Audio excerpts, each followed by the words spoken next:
Wala na po stress nila. Ito naman ikaw bakit sa atin, yung brother Ramon sa ng Diyos. Aray na po sila.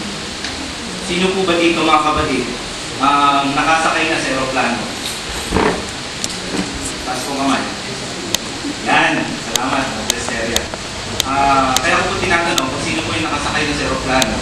Pamilyar po ba kayo doon mga kapatid sa gawain ng steward or flight attendant? Stewardess.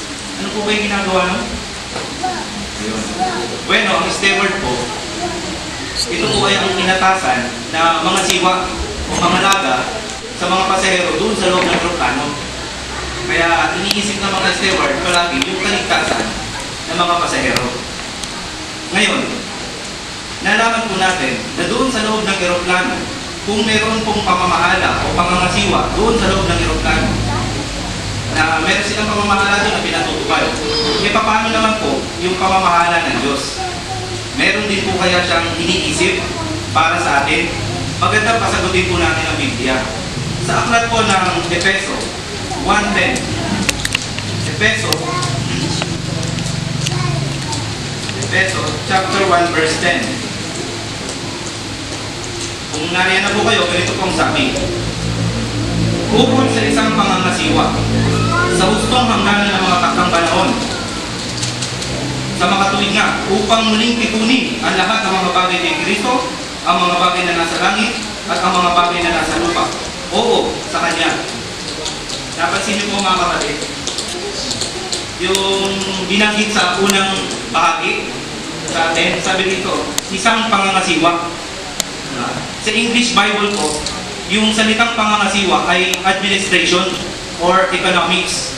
Ito pong administration or economics ay mula sa Gregong salita, Greek word na oikonomos.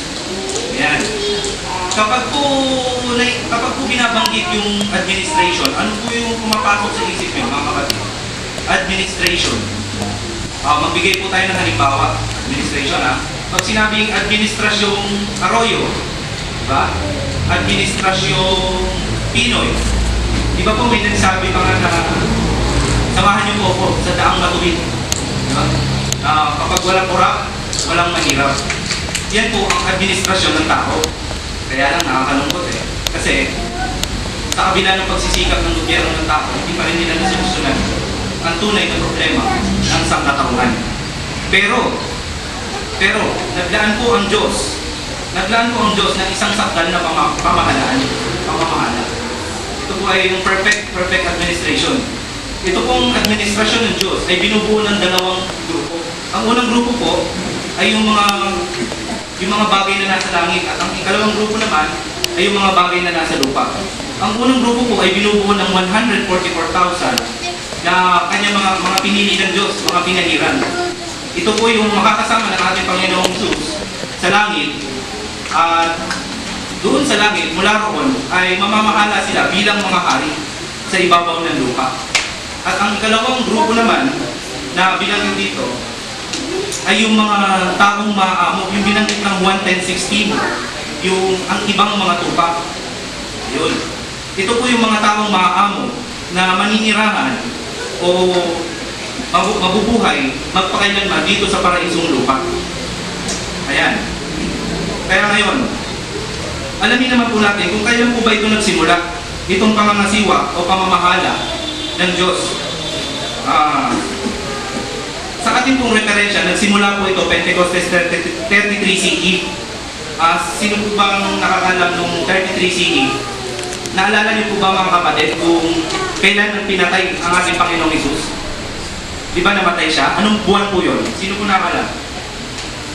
Pinatay si Jesus. Ayun, sa kalendaryong Hudyo po, ang kamatayan ni Jesus ay buwan ng Nisan 14, 33 CE. Buwan ng Nisan 14, taon ng 33 CE. Kaya doon sa 33 CE, doon napaloob ang pasimula ng pangangasiwa o pamamahala ng Diyos. Kaya ngayon mga kapatid, merong tanong na mahalagang tanong na bumabangon sa ating lahat. Ang tanong, bilang mga individual, paano tayo nakikipagtulungan sa layunin ng Diyos na ikaw ba na pagkaisahin ang kanyang mga nilalang? Ulitin ko po yung tanong. bilang individual, paano po tayo makikipagtulungan sa layunin ng Diyos na Jehovah na pagkaisahin ang kanyang mga nilalang? Opo, nagbabahay-bahay tayo sa mga tao. Nagkakaisa tayo ron. Opo, dumadalo tayo sa mga pagkukulong. Diba?